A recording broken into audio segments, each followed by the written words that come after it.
ஏன்பா இன்னுமா நான் அவ கோயிலுக்கு வரணும்? ஏம்மா தெய்வத்தை நொந்துக்கிறேன்? எல்லாமே நான் செஞ்ச பாவம் இல்லப்பா. உங்க நிழல்ல ஒதுங்குறவங்க கூட பாவம் பண்ண முடியாது. ஏன்பா எந்நேரமும் அவ கண் பார்வையிலேயே இருந்தீங்களே, இப்ப உங்களுக்கே துரோகம் செஞ்சுட்டாப்பா, துரோகம் செஞ்சுட்டா. அவ கண் பார்வையில தான் நான் எப்பவுமே இருந்தேன். அவ பார்த்துக்கிட்டு இருக்கும் போதுதான் நான் எல்லாத்தையுமே செய்தேன். அதோட பலன் தான் இந்த கொடூரமான விளையாட்டு. எனக்கு கோவிலுக்கு நேரமாச்சு. என் கடமையில செய்தாகணுமே. நான் போயிட்டு வந்தது.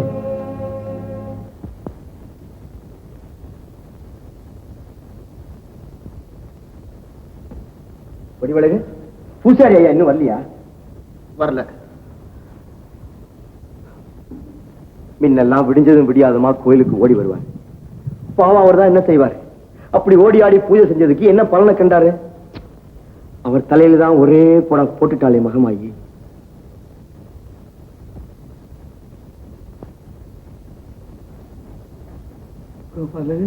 ஐயா கொஞ்சம் பூஜை பண்ணிட்டு வந்துடுறேன்.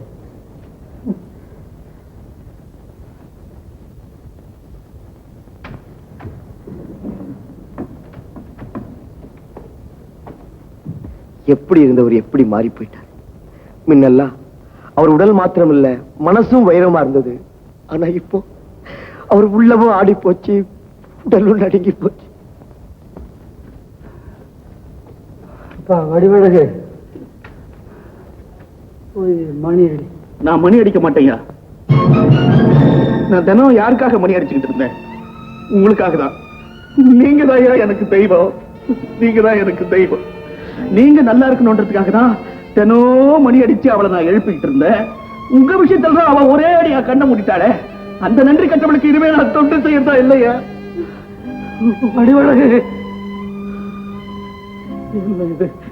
கற்பனை சொன்ன மாதிரியே இவனும் சொல்லிட்டு போறானே. மகமாய் மனசு நமக்கு எப்படி தெரியும்? யார படி வாங்கறதுக்காக அவன் இப்படி எல்லாம் விளையாடுறாடா. அப்பா கோபால, நீயாவது போய் மணி அடி. ஐயா, அவனாவது மணி அடிக்க மாட்டேன்னு சொன்னா, ஆனா நான் மணியை அழுத்து போட்டுருவேன். நான் மணி அடிக்க மாட்டேன். வேண்டாம்ப்பா, நீங்க யாரும் மணி அடிக்க வேண்டாம். நீங்க யாரும் மணியை அறுக்க வேண்டாம். அந்த மணி யோசை இல்லாமலேயே எங்க அம்மாவுக்கு நான் பூஜை பண்ணிக்கிறேன். நடக்காதுங்க. எங்க அப்பாவே சம்மதிச்சாலும் இனிமே நம்ம கல்யாணம் நடக்கவே கூடாதுங்க. என்ன உளர்ற? உளரலைங்க, உண்மையத்தான் சொல்றேன். தெய்வத்துக்கு விரோதமா முடிவெடுக்கிற தைரியம் எனக்கு இல்லைங்க. அம்மன் உத்தரவை மீறி நான் உங்களை கல்யாணம் செஞ்சுக்கிட்டு அதனால எனக்கு ஏதாவது ஆபத்து ஏற்பட்டாலும் பரவாயில்ல. ஆனா உங்களுக்கு, ஐயோ, அதை என்னால நினைச்சு கூட பார்க்க முடியலைங்க.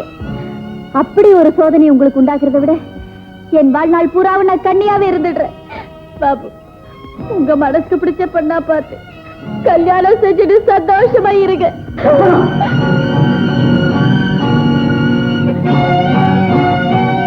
நீயாவே ஒரு முடிவெடு.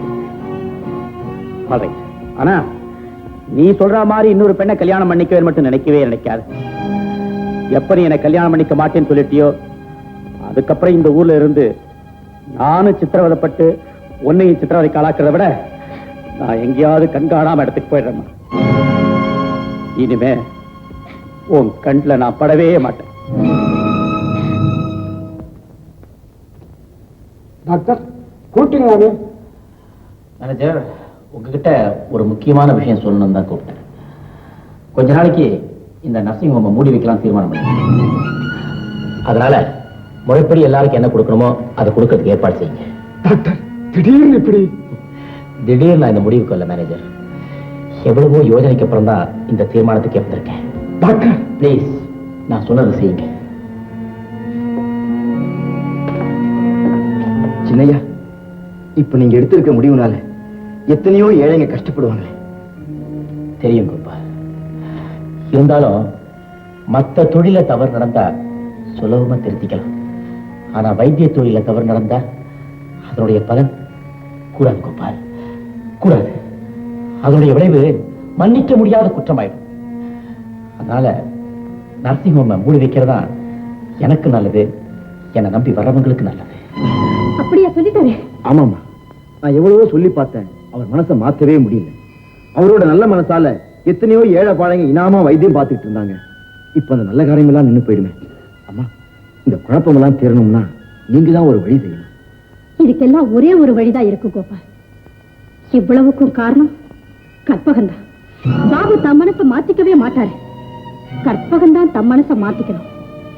ஆஸ்பத்திரி மூடுறதுக்கே அவதான் காரணம்னு தெரிஞ்சா அவ எந்த தியாகம் செய்யறதுக்கும் தயங்க மாட்டா. முடிஞ்சு போன விஷயத்தை பத்தி பேசி என்னம்மா பிரயோஜனம்?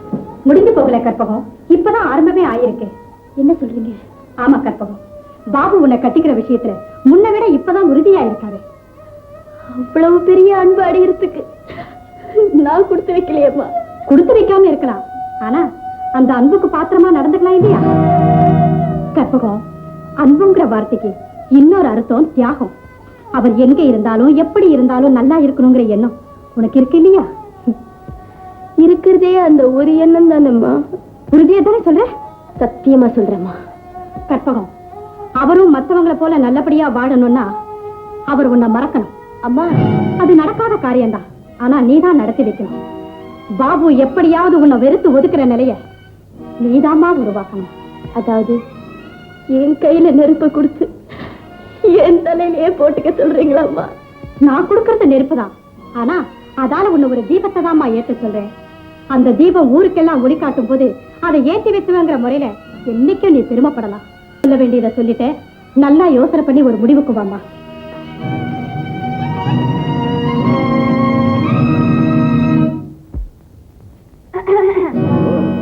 நீ வீடு தேடியே வர ஆரம்பிச்சியா? நல்லா கேட்டீங்க. வீடேறி வந்த விருந்தாளிய இப்படித்தான் வரவேற்பாங்களா? விருந்து மட்டும் சாப்பிட்டுட்டு கை கழுவி விட்டு போன அப்புறம் தான் கை நீட்டி வரவேற்கலாம். நீ விருந்து சாப்பிட வரலையே, வேற ஏன பறிக்க வந்துட்ட. கொஞ்சம் மரியாதையா பேசுங்க. அட, உங்க பெரிய மகாராணி ஊரு பூரா ரத்தன கம்பளம் விரிச்சு இவங்களுக்கு மரியாதை கொடுக்கணும். மரியாதை கேட்டு கொடுக்கறது இல்ல, மனசுல இருந்து வரணும். அது உன் விஷயத்துல நிச்சயம் வராது. உங்ககிட்ட என்ன பேச்சு? ஆமா, நீ எதுக்காக வீட்டுக்குள்ள வந்த?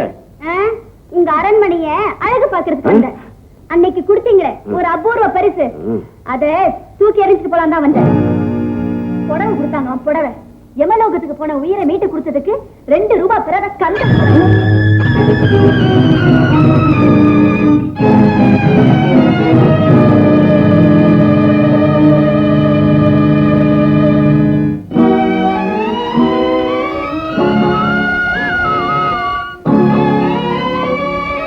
என்ன சொன்ன கற்பகம்?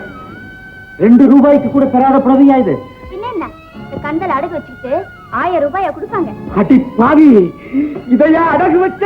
ஆமா, வீட்டுல புளி உப்பு இல்லன்னா சமயத்துக்கு இதை அடகு வைக்கலாமேன்னு வாங்கிட்டு போனேன். இதை செட்டியார் கடையில கொடுத்தா குச்சியால தூக்கி வெளியே வச்சுட்டான். அட குச்சி பாய போனேன், அவன் கையில என்ன புஷ்பமா? அவன் கைக்கு ஒண்ணு இல்லையா? உங்க வீட்டு பொருளுக்கு அவ்வளவு மதிப்பு. சரி சரி, உங்ககிட்ட என்ன அனாவசியமான பேச்சு? காலுக்கு உதவாத செருப்பு எவ்வளவு வசதியா இருந்து என்ன பிரயோஜனம்? தலையில தூக்கி வச்சுக்குவாங்க.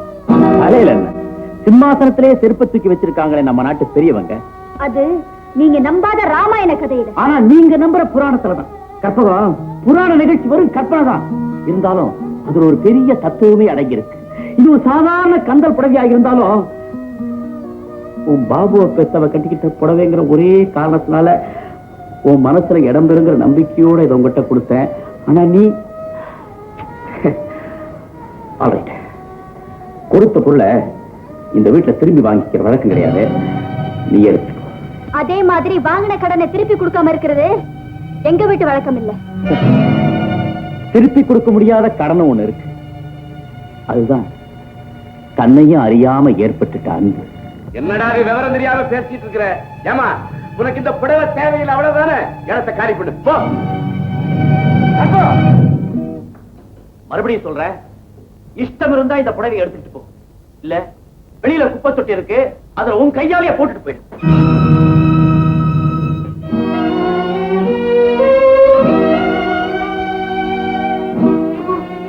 என்ன காரியம் செஞ்சுட்டீங்க பாபு? நீங்க உங்க அம்மா புடவை தூக்கி எறியல, உங்க அம்மாவே தூக்கி எறிஞ்சிட்டீங்க பாபு. வேற என்ன செய்ய சொல்ற?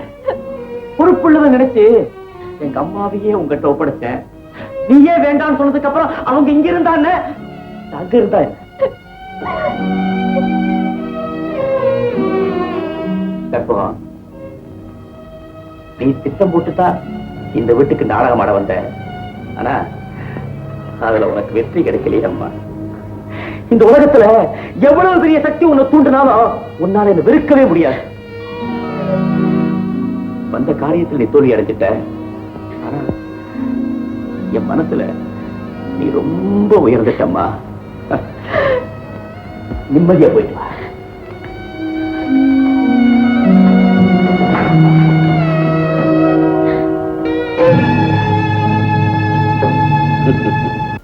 பூசாரி, சுத்தி வளைச்சு பேச நான் விரும்பல.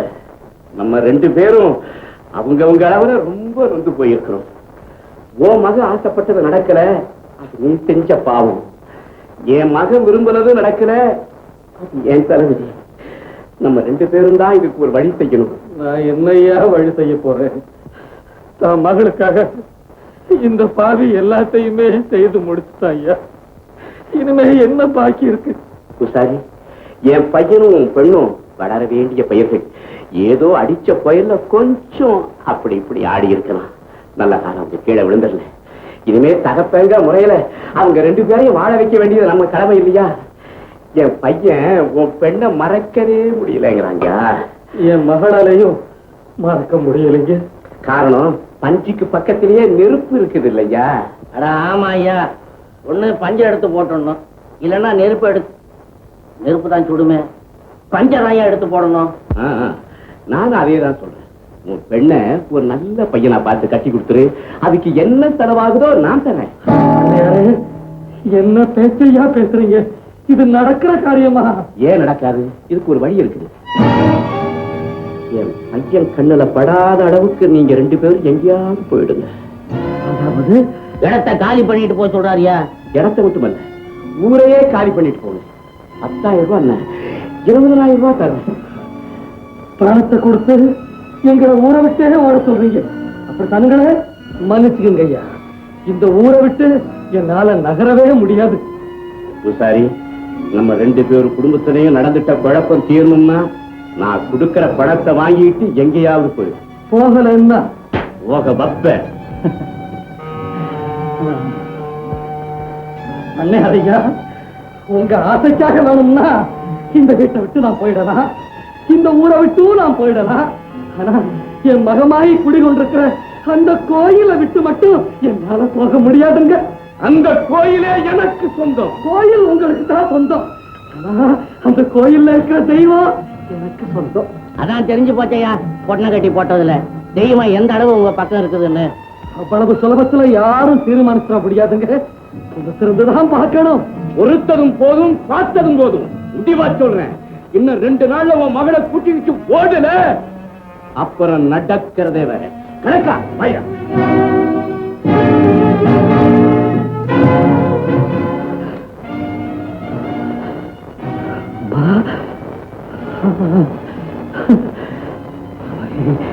ஏப்பா, இந்த மாதிரி அக்கிரமங்கள்லாம்